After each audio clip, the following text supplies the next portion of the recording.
بسم الله الرحمن الرحیم حامدا و مصلیا. د کندهار ولایت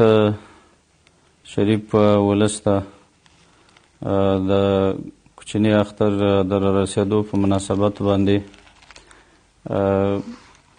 د اختر تر ټولو مخکې د اختر مبارکي وایم او د اختر په شپو ورځو کې لکه څرنګه چې په کندهار ولایت کې امنیت ډاډمن دی، بیا هم د کندهار غیرتمن او مجاهد ملت ته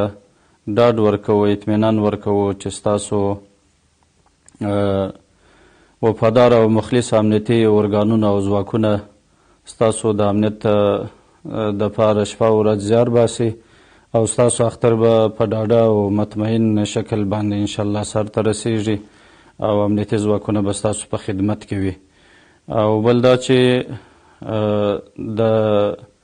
اختر د ملنځونو د عیدګاو دپاره خاص انتظام سوی دی او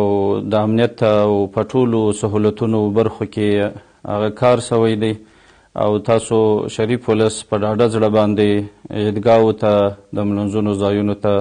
د اختر تشریف راوړي. او بل دا چې د ترافیکو د نظام دپاره چې ستاسو دپاره په همدې ورځو کې سهولت وي، د ترافیکو د پرسونل ترڅنګ امنیتي ځواکونه هم موظف سوي دي چې تاسو په سهولت او